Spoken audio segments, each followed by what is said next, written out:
we are going to be doing some cake decorating practice today.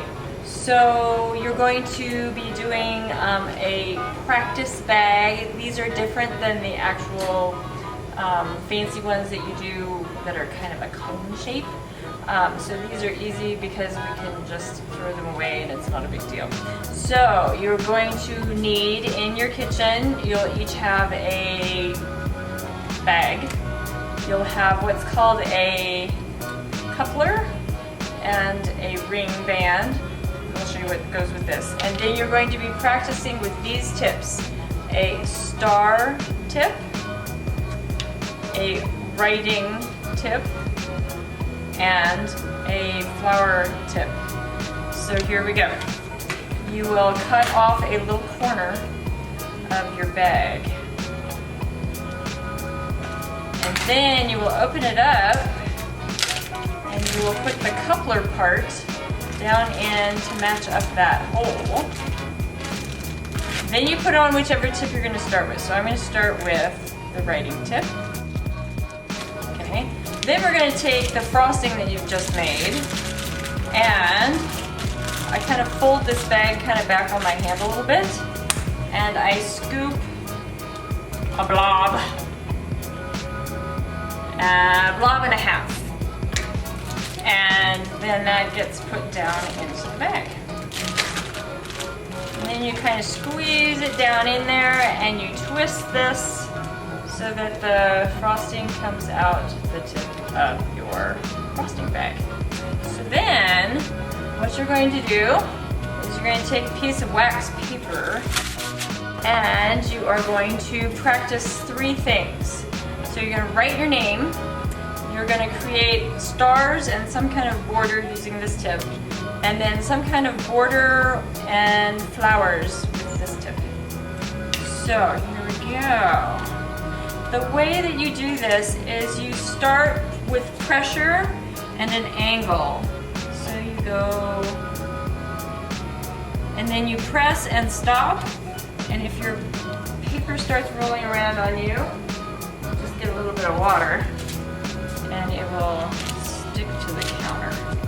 There we go. So again, you start with pressure, you move it around, when you're done, you stop and you lift. Okay, so here we go. There's Mrs. Francis.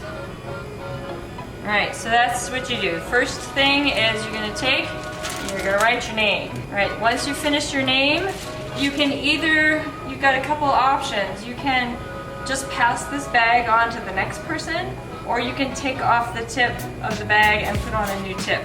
I would suggest for efficiency, you guys just create bags for each tip, and that way you can move efficiently. So now I'm on to my next thing.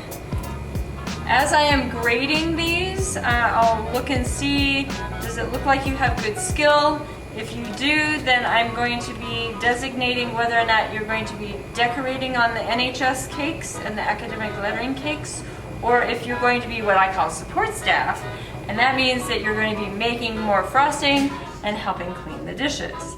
So with this tip, you either do straight up and down, and you press and lift, and it will create a little star. And you can make borders out of that by just going and pressing and lifting and pressing and lifting. And that makes kind of a nice border. Or if you go and you put them together, it makes what they call a fill. And it makes for fun designs. Okay, or you can do where, okay, I'll show you this one here real quick. Okay, so that's what it looks like. So then you can make a border out of that by, they call it a shell, where you press and you make a blob, and then you move and you make another blob, and you move and you make another blob, and you just keep blobbing it together, and that makes for a nice little border as well. Okay, so I'll show you what that looks like. It looks kind of like a caterpillar. All right, so then you're gonna practice with that. So you've written your name, you've made your star border shell type thing. You either pass the bag on to the next person, or you trade tips. Now, the only way I know well to clean these tips is they're really greasy and you want to melt all that shortening out of it. So I have a pan of hot water over here. I'm just going to take and plunk this into the pan and it will melt all that shortening out of there. And so here we go. All right, so now I'm on to the last tip. You take, again, squeeze all this, twist this down, because you don't want this all busting out of the back. This one is kind of fun. You either do straight up and down and you make little teardrops, and you can put them all together and it'll make like a flower. Okay, or you can do like borders where you zigzag and it's more like a ribbon. Okay, or you can do the same thing this way and make a ribbon. Okay, so then you can play around and see what you need to test out. But I need you to do all 3 tips. So you're writing your name, you're making a star, and then you're using the flower tip. So that's what you're going to do today, and I will come around and look.